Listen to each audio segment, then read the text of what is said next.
Picture this. It's 1974. A mom just sent her 7-year-old out the front door after breakfast with nothing but a "be back before the streetlights come on." No phone, no tracking app, no group chat blowing up with "did anyone see where the kids went?" She goes back inside, pours a cup of coffee, and doesn't think about that kid again for 6 hours. Try that today. Just try it. You'd have a neighbor calling the police before your coffee got cold. That's not a joke. That's the whole story of what happened to motherhood in 50 years. Because here's the thing nobody wants to say out loud. It's not that moms today are weaker. It's not that they love their kids less, or try less, or care less. If anything, today's moms are working harder, researching more, and sacrificing more than almost any generation of mothers in American history. And yet they are more exhausted, more anxious, and more alone than their own mothers ever were. So what happened? I went looking for the real answer. Not the Instagram answer, not the back in my day answer. I wanted to know what actually changed, structurally, in American life, between a mom raising kids in 1975 and a mom raising kids right now. And it turns out sociologists have been studying this for 30 years. There's a name for it. There's data behind it. And once you see it, you cannot unsee it. It comes down to 4 quiet changes. None of them made headlines when they happened. None of them felt like a crisis in the moment. But stacked on top of each other, they took a job that used to be shared across a whole street, a whole family, a whole village, and dropped the entire weight of it onto one person's shoulders. Usually a woman, usually alone in her kitchen at 9 at night, wondering why something that used to be normal now feels impossible. Let's start with the one you can actually measure. Change number 1. The neighborhood stopped raising the kids. In 1969, in the United States, nearly half of all kids between 5 and 14 walked or biked to school by themselves. 48%. By 2009, that number had collapsed to under 13%. In one generation, the sight of children moving freely through their own neighborhood, alone, unsupervised, trusted, nearly disappeared from American life. Think about what that actually means. It doesn't just mean fewer kids on bikes. It means a mother in 1975 had an entire outdoor support system she never had to build herself. The kid down the street who kept an eye out. The mom on the porch who'd holler if something looked wrong. The corner store owner who knew every child by name. That whole invisible web of adults, watching, without anyone asking them to, was doing part of the job of raising your children, for free, just by existing on the same block. That web is gone now, and nobody voted to remove it. It didn't happen in one dramatic moment. It eroded, street by street, decade by decade, as families moved further from schools, as neighborhoods stopped feeling like villages and started feeling like collections of strangers, as stranger danger culture of the 80s taught an entire generation of parents that the outside world was a threat instead of a resource. So the mother today isn't failing to build a village. She's often the only adult on her entire street who even knows her own kids' names, let alone the other way around. Change number 2.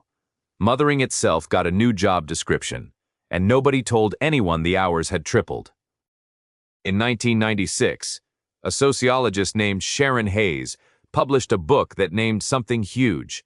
She called it intensive mothering. And what she found, after digging through decades of parenting manuals and interviewing mothers directly, was that the culture had quietly rewritten the entire definition of what a good mother does. The old definition was simpler. Feed them, keep them safe, teach them right from wrong, let them go outside and figure some things out on their own. The new definition, the one that crept in through parenting experts, morning talk shows, and eventually an endless scroll of advice, said something different. It said a good mother is endlessly available, endlessly informed, endlessly present. Every decision, From snacks to screen time to how you talk to a toddler having a meltdown in aisle 9, became a decision with the right, expert-approved answer, and the wrong one had consequences. A 1970s mom didn't research nap schedules. She didn't feel guilty for putting a kid in front of the television so she could make dinner in peace. She wasn't failing by any standard of her time, because the standard of her time was so much smaller. Today's mother inherited a bar that keeps rising, and almost nobody tells her the bar itself is the problem, not her. Change number 3. The family that used to share the load got smaller and further apart. For most of human history, raising a child wasn't a 2-person job, let alone a 1-person job. It was a grandmother down the hall, an aunt 3 houses over, a sister who'd take the baby for an afternoon without being asked twice. Anthropologists call this alloparenting, the idea that children have always been raised by a whole network, not a nuclear pair. That network didn't vanish overnight either. But as more American families moved for jobs, as extended families scattered across different states instead of different houses on the same street, as more mothers entered the workforce and simply had less unstructured daytime to spend dropping in on each other, the built-in relief system quietly thinned out. A mom in the 70s might have had her own mother 2 blocks away, ready to take the kids for an hour so she could breathe. A mom today might have her mother 1,100 miles away, available only through a video call, useful for love and advice, but not for actually taking the baby off her hands at 4 in the afternoon when she hasn't sat down all day. Distance didn't just change geography. It changed who was physically present to catch a mother when she was drowning. Change number 4. The watching never stops now. This is the one that's hardest to measure but easiest to feel. A mother in 1975 made her choices in relative privacy. Nobody was documenting her parenting decisions. Nobody was comparing her Tuesday afternoon to a stranger's highlight reel. If she had a rough day, that day existed, and then it ended, and it belonged only to her. Today, motherhood is watched constantly. First by an explosion of expert commentary that started flooding television and bookstores in the 80s and 90s, and then, more recently, by a never-ending feed of other mothers, curated, filtered, and impossible to compare yourself to fairly. It is very hard to feel like you are doing enough when you're comparing your actual, exhausted, cereal for dinner Tuesday to somebody else's best 5 seconds. A 70s mom's version of comparison was maybe glancing at the neighbor's yard. Today's mother carries an entire audience in her pocket, whether she asked for it or not. Now here's where it gets heavy, because none of these 4 changes happened because mothers got lazier, or weaker, or worse at their job.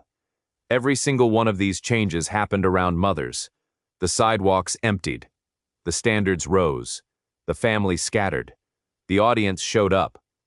And through all of it, mothers just kept adjusting, kept absorbing more, kept trying to be the one thing that could hold all 4 of those gaps closed at once. That's the part that should give you chills. It's not that modern moms are overwhelmed because they're doing something wrong. They're overwhelmed because they are quietly doing the job of an entire neighborhood, an entire extended family, and an entire support system, alone, and calling it just parenting, because nobody ever told them it used to be shared. There is something almost unbearably tender about that 70s mom on her porch, coffee in hand, not checking her phone because there was no phone to check, trusting a street full of people she may have barely known to help watch over the most important thing in her life. She wasn't more relaxed because she loved her kids less. She was more relaxed because she wasn't carrying the whole world by herself. And here's the hopeful part.